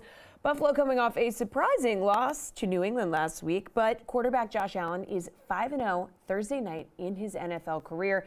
And earlier this week, Allen's favorite target, Stephon Diggs, gave some thoughts on why the Bills have found so much success on Thursday night. You're not trying to make too much of a complicated game plan, I'll probably say. Like, usually we have the time to, like, study and kind of, like, flip the pages, I guess, like, more so when it's a short week. You playing fast and you kind of keep it real, like, not small, but you still have an open playbook, but it's like, all right, the stuff that we know we're good at, we're playing fast, we're not thinking as much. And it's like you're a little bit fresher. Like, I know it's a smaller week, but you're not practicing as much. I'm like doing a little bit more walkthroughs rather than just putting a lot of ground on your body, so guys are probably a little fresher, even though we had a game on Sunday. So, and it's just, you know, you get up for it. You know, it's Thursday Night Football. Well, guys, they're going to need that TNF magic because with an L, they would fall to 500. Yeah, I mean, they've lost, 2 of their last 3, and the only Thursdays I played on were Thanksgivings. It wasn't an everyday Thursday game when I was playing, and he's right. You get ready for a Thursday game, you never touch your pads. Those never go on, though I think occasionally under Buddy Ryan, they did go on maybe for a day, which would shock nobody. Yeah, I mean, you guys were also like 1 or 2 standard deviation points away from a time where guys were ripping heaters in the halftime locker room. There's so no doubt about science wasn't necessarily at the forefront of the conversation. No, it was not. But the bottom line is now you would never put a pad on. It's all about walkthroughs and getting your body right for this. Sometimes when you're playing, it's easier if you're playing like a conference or especially a divisional opponent who you know. Then it's just like, okay, we know what they're going to do. They know what we're going to do. A lot of it's about, you know, execution of that guy across from you. Now it is anyway, but as far as game plans are concerned here, you know, it's 2 teams that don't face each other a lot, you know, and different conferences as well. So there's a little more of let's dive into the book of what their game plan is and what they're doing. And then it's really about yourself as well. Bills have had guys out on the defensive side of the ball, but the offense hasn't really picked it up by being sluggish. Tampa Bay can't run the ball for anything, so they're relying on the pass game. Your Baker Mayfield, not shockingly, nicked up a little bit. Godwin nicked up a little bit. So as you mentioned at the start of the show, Mike, it's getting in kind of the grinder part of the season as we're approaching the halfway point where the nicks turn into guys missing a game or 2 here or there or just not being at 100%. Yeah, and you mentioned the Bills losing 2 of their last 3. The Patriots, like we said, in that division, it's always going to feel different. 2 of their 3 losses this year in Buffalo are division opponents in the Jets and the Patriots. And then the Jags game was the London game. And so part of, you know, especially that's a home game for Jacksonville. They stayed over there 2 weeks. And so they're getting used to their new surroundings. I'm inclined to still lean Buffalo's way, Buffalo's way in this game. FPI on ESPN.com has them with an 82.7% chance to win. But, man, the long-term prognosis. So now we got the announcement this week. Dawson Knox is going to be out, had to have a procedure on his wrist. And their other tight ends banged up. So really the only healthy guy they have to call on right now is Dalton Kincaid, their rookie first-round pick. Ed Oliver, questionable with the toe injury here.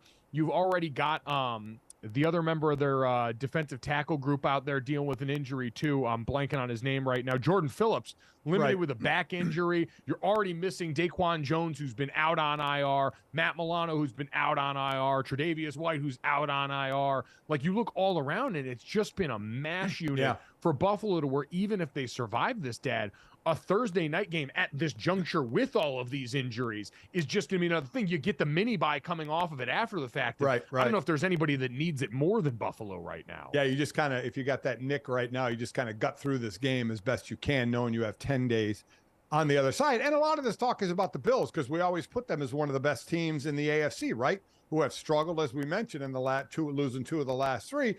But for Tampa Bay, we're talking about an NFC South that is wide open, save for Carolina, right? You have 3 teams in Atlanta, New Orleans, and Tampa Bay are going to be fighting for what we think is going to be one spot like Tampa Bay got last year with a losing record. And remember, Tampa Bay started out 2-0, but unfortunately, since what they put up in the last 4 games, 56 points and averaging under 300 yards total offense. So the offense has gotten kind of stagnant here, as I mentioned, especially the running game. So, you know, for Tampa Bay fans or people looking at that, I mean, this team is playing for a lot as well. I think we all just kind of look at Buffalo and say, well, this is the team that really has a shot to go deep, and nobody thinks that at Tampa Bay. And quite honestly, I'm one of them. I don't think any team coming out of the NFC South is going to do it, and someone has to. Someone's going to make the playoffs. Yeah, I think against our better judgment, we're still allowing this to happen. We are, and they should. Don't get me wrong. I'm not saying that we start to change. Yeah, I mean, let's not do that, okay? Let's not do the knee-jerk reaction of, oh, my God, a losing record can't be in the playoffs. All right, let's say it's not a knee-jerk reaction. We've seen this in years past where teams add not that many 500. times, okay? I mean, let's count up the times to worry. What's enough? I mean, Seattle years ago. I mean, how many? What? No. You win your division, you're in the playoffs. I mean, that's just because that's the way we've always done these things. In extenuating circumstances, we should be able to smash glass in case. Now, the NFC in general, I think you're going to, like, it'd be one thing. Honestly, the thing we should campaign for is an AFC team should be able to replace the winner of the NFC South. Like, at this point, we've got all of these good teams over in the AFC, or at least that we perceive to be good teams over there, that we believe are actually capable of it, which, I don't know, kind of goes to the core question of this, Dad, because you mentioned Tampa Bay. They are playing for a very different set of goals right now. Baker Mayfield has come here and outplayed expectations so far for what a lot of people had for this team. They had left them for dead. They assumed that this was going to be a team in the Caleb Williams sweepstakes, and they have been anything but so far in this season. Their goal is to win a bad division in the NFC South. And then beyond that, they've got bigger questions about what their long-term future is going to look like at that position, because even as well as Baker's played, I don't think you can go into this offseason without trying to address that position somehow, some way. Right. For Buffalo, the question is always going to be with them. Is this a team you trust to win a Super Bowl or not in this season? And Dad, I struggle to say no, and I feel like it just comes down to the Josh Allen factor of it all, because last year, even despite that elbow injury, they were still one of the top offenses in the sport. That was still a team that suffered injury last year. I mean, hell, that's the impetus for the Von Miller ACL injury and the way that we talk about what that team lost. They've been banged up before, and they found a way through it, which makes me believe, yeah, they're still going to be a playoff team. I still think they have a very real chance to win the AFC East, them and Miami going neck and neck. But I struggle with the Super Bowl portion of this just because health is as important. Yeah. We talked about health so much now, but in the playoffs, that's almost the sole determining factor sometimes with the quality of teams that make it in there. And I don't know where I sit with them there. I think I still say yes, but this is a team we've talked about, very questionable window right now, given all the injuries. I mean, right now, I put Kansas City, I put Miami, I put Baltimore at least ahead of Buffalo, right? And yeah, as we're doing the binary of team I trust right now that I believe is a true Super Bowl contender, Miami, absolutely. Baltimore, absolutely. The Chiefs, absolutely, overwhelmingly. Yes. Well, we got to see if Cincy's going to jump back into this. And Buffalo is there, but unfortunately with Buffalo, and a lot has to do with injuries. I get it, but it's kind of been a Jekyll and Hyde. What are you going to get? How about this, Mike? How about we do this to take care of your nobody getting in from the NFC South? Let's make the NFL make it the Big 12. 32 teams, no more national AFC, no more NFC. 32 teams, top 14 make the playoffs. Oh, you know what? We already know people wouldn't go for it, the round robin style version of this, because we had a good thing like that, not necessarily a round robin for anything of real value, but Adam Silver and the NBA doing away with the team drafts that we've seen for the All-Star game. They're going back to East and West. What a coward's way out here. I'm so mad at them for that. Going back to East and West, no more target scoring in the fourth quarter. They're complaining to these guys about effort in the All-Star game. That's not how these games work anymore. Grow up and let us have the one bit of entertainment value, which is watching guys squirm in the live draft for the All-Star team. How dare they? Stop making the All-Star game something important. Just stop. It's an exhibition game. Find as many ways as you can to have some fun at it. And I'm with you. I'm kind of sorry it's going back to East-West. Yeah, disgusting effort there from the NBA. We will get to a first at our alma mater next here on GoJo and Golic.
Welcome back to GoJo and Golic. Mike Golic Jr., Mike Golic Sr., Jesse Cofield here, finishing up the way we always do with this, that, and the third. 3 quick stories to send you off into the rest of your day. If you missed any of our show today or our great guest, Jake Bobo, Seahawks wide receiver, rookie undrafted sensation, 4.99 40 time left in the dust.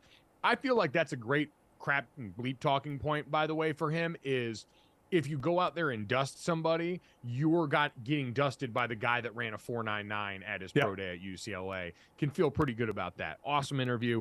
If you missed any of it, check it out wherever you get your podcast or on the DraftKings YouTube channel, available right after we get done with this show. That is live, 8 to 10 a.m. Eastern, every Monday through Friday on the DraftKings Network, DraftKings YouTube, and Samsung TV Plus, Roku, wherever else you get it. Let's get to this, that, and the third, guys.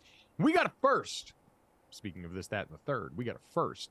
At our alma mater, Dad, we've got the first female leprechaun set to take the stage at Notre Dame. Kylie Kaczynski is going to be the first female leprechaun at the Notre Dame football game. She's a junior computer science major from Illinois. And it's worth noting, Dad, at the football game, because like a lot of other campuses, my favorite thing going around in college is learning facts about the mascot, who's available on campus. And with many campuses, Notre Dame is not, unusual to this. You've got multiple mascots because you got a lot of sporting events going around at different events.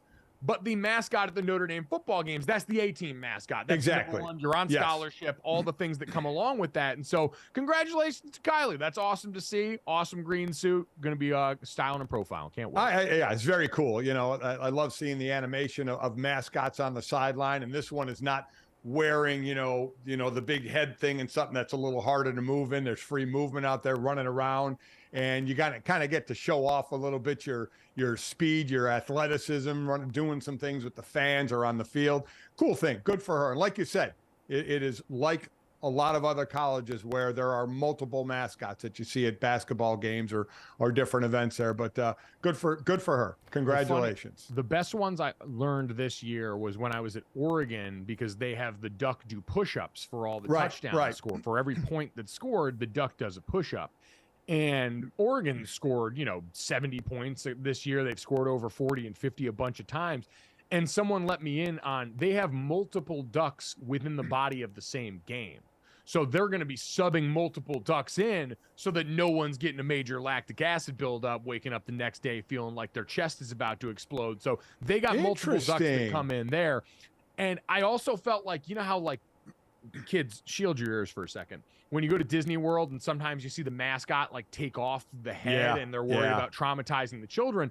I saw the dance team, who sometimes these dance teams on campus incorporate the mascot into the dance. We're out there early enough for college football Saturday night, powered by Learfield, that you can listen to every Saturday evening with me and Chris Hassel. we're out there pretty early before the games. And so a lot of times we'll see the bands warming up, or we'll see the cheerleading teams practicing dances, whatever. And I looked down and I saw the dance team that all has the matching outfits on. And one girl was dressed in all black, and she kind of came in late. I said, oh, that's got to be the mascot. Like, we're seeing the mascot right now out of costume. We're seeing the shattering of the grand illusion. And sure enough, we get to halftime, and she's dressed up as, Washington has their Dubs, the actual dog mascot. But then they've got the person wearing the costume. And sure enough, it was the costume girl going out there letting it rip. And so that was a tough one, really kind of broke my brain a little bit. Yeah, but they can't be in costume that early. I kind of get it. He's sweating, and it'd be gross. Yeah, that's tough. By the way, you know how you have a family like our family. I play football. You play football. Jake played football. Across the street from us here at Notre Dame is a very nice couple that we see every now and then. The wife was a former Notre Dame cheerleader, and one of their sons was a leprechaun at Notre Dame. So all in the family there across the street. Wow. Yeah, pretty cool. Wow. Yeah, I do like the idea of a legacy leprechaun there. Yeah, exactly. Yeah. There we go. Nepotism making its way into the mascot game. Jesse, what do we have for that right now? Yeah, okay, let's talk some NBA. Apparently, NBA likely to expand to 32 teams once its next set of media rights deals are completed. The two cities that are being considered are apparently Vegas and Seattle. And I feel like Vegas is the one that everybody's going to have their eye on. Oh, Vegas is the one LeBron's going to have his eye on. He's been openly pining for this for years, Dad. Yeah, he has, and everybody getting into ownership. Speaking of which, did you see that, Myles Garrett is buying into the Cleveland Cavaliers? Yes, he's going to be a partial owner and brand ambassador, which means we get to see him in a basketball jersey more, looking terrifyingly large. Just would be awesome. But listen, they're going to be in Vegas. Baseball, we feel that the A's are eventually going to be in Vegas. You're going to have the four majors in Vegas, which is still amazing because it is just not that long ago when that was like so taboo to think there would be a pro sport in Vegas. And now, once the leagues all figured out the amount of friggin' money you can make off of this, oh, cool, we're all good. Let's go to Vegas, which we all knew would be fine. And it is. Now they're going to have four major. That's a no-brainer to me. And going back to Seattle, those Seattle fans would have to be ecstatic to get a team back there again. I mean, I feel like if we're going to continue to expand the Vegas footprint, and obviously it's worked out well, right? The Golden Knights got a championship. Yes. The Aces just went back-to-back. The Vegas Raiders exist, which is pretty cool for them. And they're probably about to swallow the Oakland A's whole, as that whole back and forth was pretty ugly. At the very least, basketball owes us the Supersonics going back to Seattle. I don't care about much. I don't have a lot of ties to the Pacific Northwest, but the aesthetic of that team was sensational, and that fan base around that team is awesome. And so we need to right that wrong. Sending them to Oklahoma City was already insane, although shout out to my buddy Gabe Eichert and everybody in Oklahoma who loves having Oklahoma City Thunder there. We love that for them. But it robbed Seattle unnecessarily, and so it's time to bring them back and do the right thing, NBA. You get to have your Las Vegas cake, but at some point you got to eat your vegetables, and that's sending the Seattle Supersonics back to where they rightly belong. Jesse, let's get to the third here. Yeah, okay, so Chris Pratt has something to say about kids' trophies. He had an Instagram post where he was showing his wife, Katherine Schwarzenegger, and she was going through her old boxes in her house that her mom, Maria Shriver, had kept for her that had items from her childhood. So Pratt goes on to say, it's very thoughtful. I cannot say how proud I am of my wife for being a fourth grade problem-solving superstar. That was one trophy. There's also a trophy for most improved 2-year-old in swim class. And then he kind of jokes around, but then he says, but real talk, once your kid goes through the stuff, is it okay to toss? I mean, do we need the I was on a sports team trophy? Can they be donated? Well, all right. This one hits close to home for me. Now, first I will say, Mike stuff, Jake stuff, Sydney stuff, we kind of let them go through it and decide what they want to keep. When I was done at ESPN, and we had been there for, a long time, a couple of decades. So there was a lot of stuff accumulated there. And when we moved there, we had a one of the big garbage things out in our garage to just toss stuff into out in the driveway. And one time I took some stuff out there and I looked in there and like all my awards were in there. My wife had just tossed them. And I was like, what she said, do you want to bring them from house to house? And I was like, no, but you didn't even ask, you just tossed them. Yeah. Do you want to bring them as they're already sitting fractured in the garbage? Okay, but I have a question. I have a question because I would love to ask your wife this. I wonder how many times she maybe asked you to go through those. Over the years, over the months. I wonder how many times she maybe said, hey, babe. I don't recall. Well, of course you don't recall. I don't recall her asking at all, in all honesty. That sounds like I have no idea. boy she math. may have, but and quite honestly, I get it, tossing some of I understand that because this is a pattern with mom, though. I know. Listen, with mom, though. She threw out what could have been, what could have been hundreds of thousands of dollars worth of vintage premier Pokemon cards that were taken from under my nose when I was away out of the house and cast off into the night. And so this is a pattern right now. It's not a full-blown trend yet, but it's a pattern, and it's a dubious one. Yeah, I don't know what to say. She did that. She has her reasons for doing it. And as far as I'm concerned, her reasons are fine. I agree with everything she's ever done. What I'm going to say, and I'm going to stick with that story. Let's just leave it at that. Boy, you guys all watched in real time. Gone. My dad get out a little bit over his skis, reel himself back in there. Coming back in. Reel himself back in. Don't need a crash landing. No, we do not here. Everyone, make sure you download, subscribe, rate, review. Leave us a 5-star rating. Enjoy your night. We'll talk to you tomorrow.